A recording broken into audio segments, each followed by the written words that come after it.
नमस्कार बाल दोस्तों, कैसे हो? तो बाल दोस्तों, आज हम कक्षा 8 विषय हिंदी सत्र प्रथम इकाई नंबर 8 माँ के है कहानी, जो कि उनका साहित्यिक प्रकार कविता है और उनके कवि है रचयिता है मैथिली शरण गुप्त। तो बच्चों, आज हम इकाई नंबर 8 जो हमारे प्रथम सत्र में बहुत ही प्यारी सी कविता है जो संवाद के माध्यम से, उस कविता का आज हम पूरा का पूरा अभ्यास और स्वाध्याय के सॉल्यूशन करने वाले हैं। आपको अभ्यास और स्वाध्याय के सही सही उत्तर देने वाले हैं। तो बच्चों, शुरू से लेकर अंत तक आप जरूर बने रहिए। तो बच्चों, सबसे पहले हमें टाइटल देखें, शीर्षक देखें कि माँ के है कहानी। माँ यानी माता, मम्मी कहे कहानी यानी कि कोई स्टोरी, वार्ता हमें सुनाओ। कौन कहता है? वो छोटा सा बच्चा है जो भगवान बुद्ध और यशोधरा का बेटा जिसका नाम है राहुल, वो अपनी माँ को कहता है कि माँ, आप मुझे एक कहानी सुनाओ। तो बच्चों, आपने ये कहानी बहुत ही प्यारी है जो गौतम बुद्ध, जो बौद्ध धर्म के संस्थापक है, जो प्रवर्तक है गौतम बुद्ध, उनके जीवन पर आधारित है। उस कविता में साफ तौर पे हमें कहा है कि मारने वाले से बचाने वाला बड़ा होता है। तो बहुत ही सुंदर संवाद के तौर पर यह कविता है। तो आज हम उसका अभ्यास और स्वाध्याय के उत्तर देने की कोशिश करते हैं। आपके कोई सर टीचर आपको वर्ग में बहुत ही अच्छी तरह से ये पाठ, ये इकाई आपको समझाई होंगी। अगर फिर भी आप पढ़ना चाहते हैं तो मैंने अगला ही वीडियो बनाया है जो पूरी की पूरी कविता की समझ के साथ वो मैंने वीडियो बनाई है, तो वो भी आप देख सकते हैं। तो बाल दोस्तों, ज़्यादा वक्त न गवाते हुए अब हम हमारे पाठ्य पुस्तक 53 पर, जो कि हमारी अभ्यास है, उस अभ्यास के हम एक एक करके प्रश्नों के सही सही आपको जवाब देंगे। तो सबसे पहले बच्चों, हमारा ध्यान कक्षा 8वीं के हिंदी प्रथम सत्र में जो पृष्ठ क्रमांक पेज नंबर 53 पर होना चाहिए। उसमें अभ्यास में कुल मिला के 5 प्रश्न है। तो प्रश्न 1, निम्नलिखित प्रश्नों के उत्तर दीजिए। प्रश्न 1, राहुल के पिताजी कहाँ भ्रमण करते थे, कब? तो बच्चों, हमें 2 प्रश्न इसमें कहा है। राहुल के पिताजी यानी कि गौतम बुद्ध कहाँ भ्रमण करते थे, कहाँ घूम रहे थे और कब? तो उसका आंसर है राहुल के पिताजी बड़े सवेरे उपवन में भ्रमण करते थे। दूसरा है, आखेटक ने राहुल के शिकारी से क्या मांगा? आखेटक यानी शिकारी। आखेटक ने राहुल के पिताजी से अपना शिकार किया पक्षी मांगा। तीसरा है, उपवन की शोभा कैसी थी? उत्तर है, उपवन में तरह तरह के फूलों वाले फूल खिले थे। उन फूलों पर ओस की बूंदें गिरने से फूल चमक रहे थे। हवा के झोंकों से जब बूंदें एक दूसरे से मिलती थी तो उसमें लहर सी उत्पन्न हो जाती थी। पेड़ पर पक्षी कलरव कर रहे थे। इस प्रकार सुबह के समय में उपवन की शोभा मनोहर थी। चौथा प्रश्न, माँ से कहानी सुनकर पुत्र ने क्या निर्णय सुनाया? उत्तर है, राहुल छोटा सा पर बुद्धिमान था। माँ से कहानी सुनकर उसने पक्षी के प्रति सहानुभूति बताई। उसने कहा कि यदि कोई निर्दोष को मारे तो दूसरा उसे क्यों न बचाए। न्याय दया की भावना होनी चाहिए, इसलिए रक्षक यानी कि बचाने वाला भक्षक से बड़ा होता है। पांचवा प्रश्न, प्रस्तुत कथा काव्य का सार लिखिए। उत्तर, राजकुमार सिद्धार्थ घर बार छोड़कर तप करने के लिए गए थे। उनकी पत्नी का नाम यशोधरा था। उनके पुत्र का नाम राहुल था। छोटे राहुल ने माँ से कहानी सुनने का आग्रह किया। तब यशोधरा ने सिद्धार्थ के बचपन की एक घटना सुनाई। एक बार एक सुबह सिद्धार्थ बगीचे में टहल रहे थे। अचानक बाण से घायल होकर एक उसके पास आकर पड़ा। एक पक्षी उसके पास आकर गिरा। सिद्धार्थ ने उसको उठा लिया और उपचार करके हंस को बचा लिया।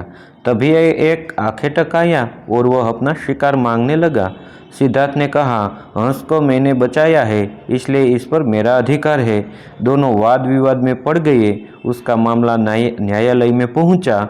माँ ने राहुल से कहा, तू इसका न्याय कर। राहुल ने माँ से कहा, मारने वाले से बचाने वाला बड़ा है। माँ ने कहा, तुझसे यही अपेक्षा थी।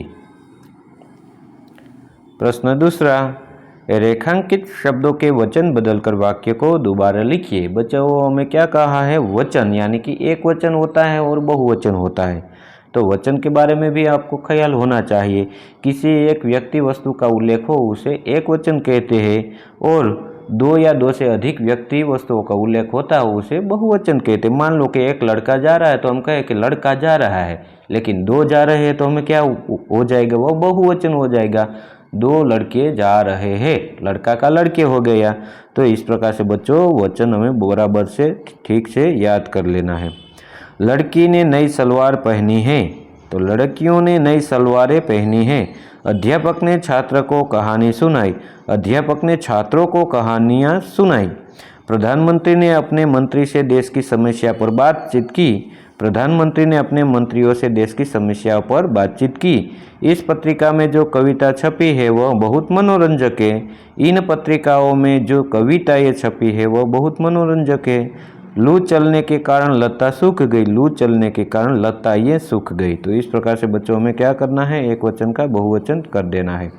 उसके बाद अभ्यास है पृष्ठ क्रमांक 53 पर हमारी पाठ्य पुस्तक हिंदी में। तो देखिए उसमें है प्रश्न 1, काव्य पंक्तियों का भावार्थ अपने शब्दों में लिखिए। इस कविता में जो मैथिली शरण गुप्त जी है कवि, वह क्या कहना चाहता है उनका हमें सार लिखना है, भावार्थ लिखना है। वर्ण वर्ण के फूल खिले थे, झलमल कर हिम बिंदु जिले थे, हल्के झोंके हिले मिले थे, लहराता था पानी, लहराता था पानी, हाँ हाँ यही कहानी। तो इस पंक्ति में क्या कहना चाहता है उसके बारे में बच्चों में लिखना है। तो उत्तर करके मैंने लिखा, बगीचे में तरह तरह के रंगों वाले फूल खिले थे, उन पर ओस की बूंदें गिरने से वह चमक रहे थे और हवा के हल्के झोंके चल रहे थे।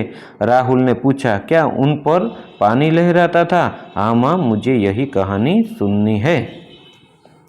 दूसरी पंक्ति है, तू है हठी मान धन मेरे, सुन उपवन में बड़े सवेरे, तात भ्रमण करते थे तेरे, जहाँ सुर भी मनमानी, जहाँ सुर भी मनमानी, हाँ माँ यही कहानी। तो उसका अर्थ क्या होता है पंक्ति का, मेरे बेटे तो बहुत जिद्दी है। अच्छा तो सुन, एक दिन बड़े सवेरे बगीचे में तेरे पिताजी घूम रहे थे। उस समय वातावरण में मनपसंद सुगंध फैली हुई थी, वहाँ खुशबू फैली हुई थी। हाँ माँ यही कहानी सुनाओ। उसके बाद है दूसरा प्रश्न, चित्र के आधार पर अपूर्ण कार्य को पूर्ण कीजिए। तो बच्चों हमें एक चित्र दिया हुआ है, एक अपूर्ण काव्य हमें दिखाई देता है, उसको हमें क्या करना है, उसको आधार पर हमें क्या करना है कि काव्य को पूर्ण करना है। तो देखिए उसमें, माँ मुझको भी पौधा दे दे मैं भी वृक्ष लगा दूंगा। उसमें हमें जो पंक्तियाँ दी हुई है नीचे, उसमें हमें कविता को पूर्ण कर देना है। हमें पृथ्वी को हरा भरा बना दूंगा, धरती को धनवान बना लूँगा, पक्षियों का आशीर्वाद भी लाऊंगा, बारिश को भी लाऊंगा। तो इस प्रकार से बच्चों में यह पूर्ण काव्य है, उसको पूर्ण कर देना है। उसके बाद तीसरा प्रश्न, एक दिन अकबर ने बीरबल से पूछा, बीरबल दुनिया में सबसे अधिक शक्तिशाली कौन है? बीरबल ने क्या कहा होगा, सोचकर कहानी को आगे बढ़ाइए।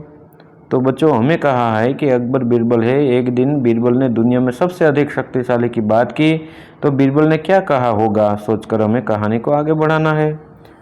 तो मैंने लिखा है, महाराज दुनिया में सबसे अधिक शक्तिशाली हजाम यानी कि नाई, जो हमारी बाल दाढ़ी करता है, वो हजाम नाई है। अकबर ने कहा, क्या मजाक कर रहे हो, हजाम कैसे शक्तिशाली हो सकता है? बीरबल ने कहा, महाराज वक्त आने पर बताऊंगा। एक दिन बादशाह अकबर हजाम के पास हजामत करवाने बैठे थे। बीरबल अकबर के पास आकर बैठकर बातें करने लगा। तभी हजाम अकबर का मुंह इधर उधर ऊपर नीचे करने लगा। बीरबल खिलखिला कर हंसने लगा। अकबर ने कारण पूछा तो बीरबल ने कहा, जहाँ पनाह आप इतने बड़े बादशाह होने के बावजूद एक हजाम आपके मुंह को इधर उधर करता रहा और आप कुछ नहीं कर पाए, तो बताओ सबसे शक्तिशाली आदमी कौन है? अकबर सारी बात समझ गया, उसने बीरबल को इनाम दिया। चौथा प्रश्न, अगर पाठशाला के सामने दुर्घटना हुई तो आप क्या करेंगे? बच्चों आपको कहते मान लो कि आप जिस भी स्कूल में पढ़ते हो वहाँ से एक रास्ता गुजरता जा रहा हो और वहाँ कोई अकस्मात हो गई, तो आप क्या करेंगे? अगर पाठशाला के सामने दुर्घटना हुई तो हम घायल लोगों को अस्पताल पहुंचाने में मदद करेंगे, हम घायल लोगों को बाहर निकालेंगे, हम पुलिस अधिकारी को अकस्मात की खबर पहुंचा देंगे, हम 108 इमरजेंसी को बुलाएंगे, हम जरूरतमंद लोगों को प्राथमिक सारवार भी देंगे। प्रश्न 5, इस कविता को कहानी के रूप में लिखिए। जो कि कहानी है बच्चों, माँ कहे कहानी, तो उसको हमें क्या, कविता को हमें क्या करने को बोला है, हमें कविता को कहानी के स्वरूप ढालने को बोला है। तो मैंने लिखा, राजकुमार सिद्धार्थ तप करने के लिए घर बार छोड़कर वन में चले गए थे। उनकी पत्नी का नाम यशोधरा था और पुत्र का नाम राहुल था। एक दिन नन्हे राहुल ने माँ से कहानी सुनाने का आग्रह किया। तब यशोधरा ने उसे सिद्धार्थ के बचपन के एक घटना सुनाई। एक सुबह सिद्धार्थ बगीचे में टहल रहे थे। अचानक बाण से घायल एक हंस उनके पास आकर गिरा। सिद्धार्थ ने उसे उठा लिया। जरूरी उपचार कर उन्होंने हंस को बचा लिया। थोड़ी ही देर में हंस को घायल करने वाला शिकारी वहां पहुंचा। उसने राजकुमार सिद्धार्थ से अपना शिकार मांगा। सिद्धार्थ ने उसे हंस देने से साफ इनकार कर दिया। शिकारी बोला, यह मेरे बाण से घायल हुआ है, इसलिए यह मेरा है। दोनों में हंस को लेकर विवाद छिड़ गया। अंत में मामला न्यायालय में पहुंचा। यशोधरा ने राहुल को इतनी कहानी सुनाकर राहुल से कहा, अब तू बता, हंस पर किसका अधिकार होना चाहिए। राहुल ने कहा, इस मामले में न्याय दया के पक्ष में होना चाहिए। जिसने घायल हंस को बचाया, इसी को हंस मिलना चाहिए, क्योंकि बचाने वाला मारने वाले से बढ़कर होता है। तो बच्चों, यही कहानी का सार था इस कहानी में कि जो यशोधरा है वो अपने पुत्र राहुल, यानी कि भगवान बुद्ध का जो पुत्र है राहुल, उनको ये कहानी सुनाता है और अंत में वह भी न्याय करता है कि मारने वाले से बचाने वाला बड़ा होता है। तो बच्चों, ये था आज का वीडियो। ये वीडियो आपको कैसा लगा? यदि आपको इस वीडियो अच्छा लगा तो वीडियो को एक लाइक कर देना, एक प्यारा सा कमेंट भी कर देना, और आप इस चैनल पर नए हो तो प्लीज़ एक बार चैनल को भी सब्सक्राइब ज़रूर कर देना। और हाँ बच्चों, इस चैनल में मैंने कक्षा 6 से 8वीं के बच्चों के लिए गुजराती, हिंदी, संस्कृत आदि के कोई पाठ की समझ हो, कविता के समझ हो, स्वाध्ययन के प्रश्न हो, अभ्यास के प्रश्न हो, स्वाध्ययन पोथी सॉल्यूशन हो, सभी मैंने इस चैनल में डाले हुए हैं। तो प्लीज़ दूसरे वीडियो का भी ज़रूर एक बार मुलाकात लें। तो बाय बाय दोस्तों, मिलते हैं अगले वीडियो में। नमस्कार।